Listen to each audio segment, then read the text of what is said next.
Good morning, जय भीम, नमो बुद्धाय। कैसे हो सभी लोग। और मैं आपका दोस्त राजीव। आज मैं आपको एक चीज़ के बारे में बताऊंगा। सबसे पहले आप लोगों से रिक्वेस्ट है कि वीडियो को स्किप मत करना दोस्तों, वो इस वीडियो को पूरा देखना, आप लोगों को बहुत अच्छा लगेगा। प्लीज़ आपसे दिल से रिक्वेस्ट है, इस वीडियो को ज़रा सा भी स्किप मत करना, ठीक है। तो बात है उस समय की जब हमारे बाबा साहेब जी लंदन से वकालत करके बैरिस्टर बन के भारत लौटे, ठीक है। कचहरी में जब वो गए, वहाँ पर वो अपना ठिया तलाशने लगे, जहाँ पर वकीलों के बैठने की जगह होती है। तो वहाँ भी और भी लोग वकील बैठे थे, तो वो उनके ऊपर टोंट कसने लगे कि तू क्या वकालत करेगा, तू तो वकालत करने के लायक नहीं है, तू बाहर कास्ट से आता है, कहीं बाहर जाके अपनी वकालत की दुकान खोल, शायद तेरा रोटी पानी चल जाए।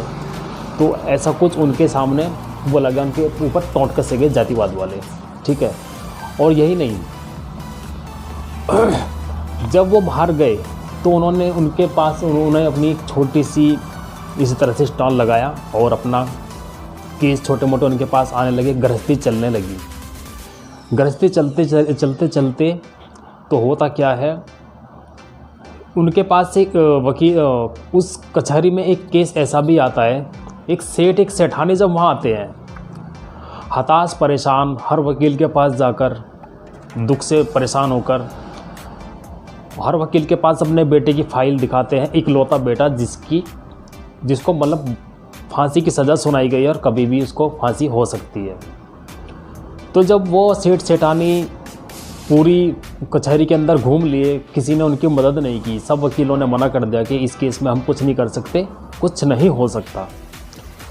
तो उन लोगों ने टोंट कसते हुए बाबा साहेब की तरफ उंगली करके कहा, वो जो बाहर आदमी बैठा है वो तुम्हारा केस लड़ सकता है, वो तुम्हारे बेटे को बचा देगा। तो अब तो सेठानी को हैरानी भी हुई कि जब ये इतने बड़े बड़े वकील ये नहीं कुछ कर सक रहे हैं तो वो बेचारा क्या कर लेगा। वो तो छोटा सा वकील अभी नया आया है कोर्ट के अंदर, कचहरी में। तो परेशान थे, लेकिन उन्हें अपना बेटा बचाना था, इकलौता बेटा था। वो जाकर बाबा साहेब के सामने बैठ गए। तो उन्होंने उनसे पूछा, बाबा साहेब से, सेठानी ने, कि सर जी हमारी बेटे का फांसी का केस है, उसको फांसी हुई है, निर्दोष है हमारा बेटा, हमें पता है, लेकिन उसको जज साहब ने कोर्ट के अंदर फांसी की सज़ा सुनाई है। गौर करिएगा दोस्तों इस बात के ऊपर।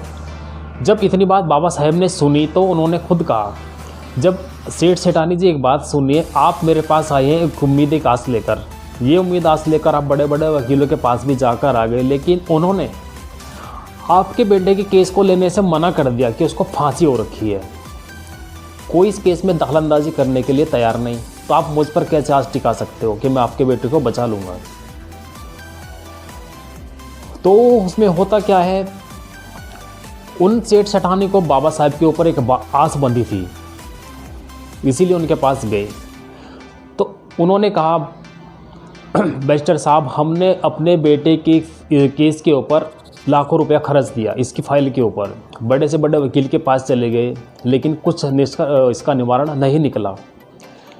हार कर आपके पास है, आपसे बड़ी आस है, उम्मीद है, आपके चेहरे को हमने देखकर पहचान लिया था और परख लिया था कि आप हमारी मदद करोगे, हमारे बेटे को बचा सकते हो।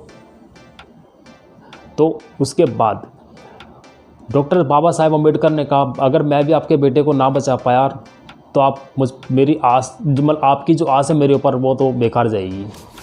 लेकिन उनको उम्मीद थी कि आदमी बचा सकता है, तो उन्होंने कहा, आप केस लड़कर देखिए, आप पर हमें उम्मीद है, आप हमारे बेटे को बचा सकते हो।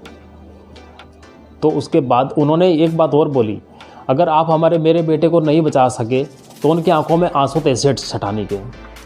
तो उन्होंने कहा, मेरे घर से दो अर्थी निकलेंगी, एक तो मेरे बेटे की, दूसरी मेरी पत्नी की, जो उसके गम में मर जाएगी। मैं तो सहन कर लूँगा, लेकिन माँ का दिल जो माँ का ही होता है, वो इस पीड़ा को सहन नहीं कर सकेगी कि उसका जवान बेटा उसके सामने अर्थी पर लेटा है। तो होता क्या है, बाबा साहेब उनका केस ले लेते हैं कि चलो मैं तो आपकी मदद करूँगा जितना मुझसे बन पाएगा, ठीक है।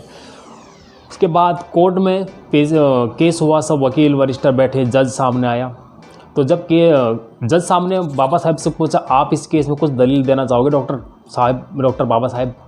तो बाबा साहब जी ने कहा जज साहब आप सीधा फैसला सुना दीजिए। वहाँ पे सब चौंक गए कि बाबा साहेब ने सीधा कह दिया कि आप फैसला सुना दीजिए।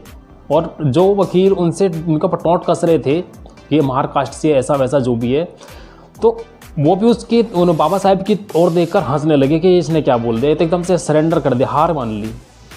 लेकिन उस फैसलेनामे के ऊपर भी कुछ था, तभी उन्होंने इतनी बड़ी बात बोली।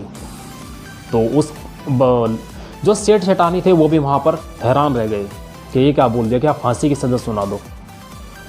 तो केस फाइनल हुआ, जज ने बोला फांसी की सज़ा। ठीक है, फांसी की सज़ा और मौत में फ़र्क होता है।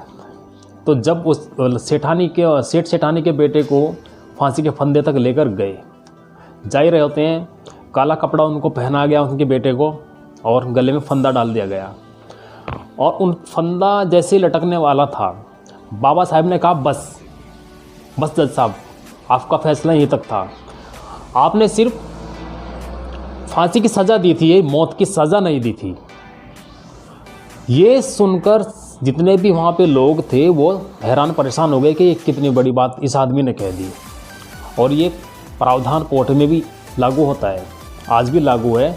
जज अगर सज़ाए मौत की फैसला देता है तभी किसी व्यक्ति को फांसी हो सकती है, इसकी मौत हो सकती है, सज़ाए मौत हो सकती है। लेकिन ऐसे नहीं, फांसी अलग होती है, मौत अलग होती है। तो बाबा साहेब ने जब इतनी बात कही तो जज भी हैरान रह गए कि हाँ यार, कुछ तो बात है।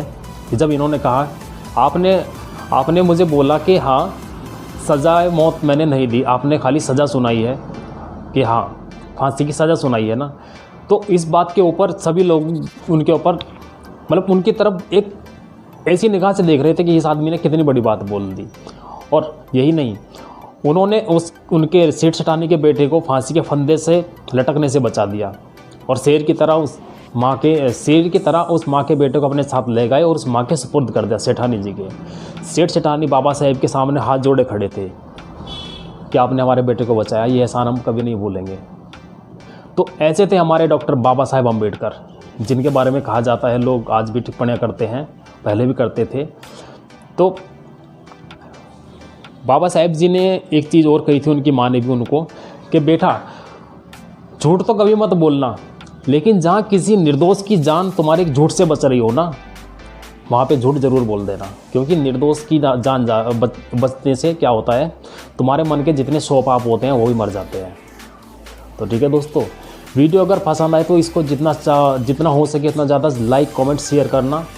और मेरा यही चैनल है, आप लोगों से उम्मीद है चैनल को आप लोगों ने 100 सब्सक्राइबर तक पहुँचाया है और चैनल को ग्रो कराया है। उम्मीद करता हूँ आप ऐसे ही वीडियो को शेयर करोगे और चैनल को सब्सक्राइब करना। RDOKD champion channel.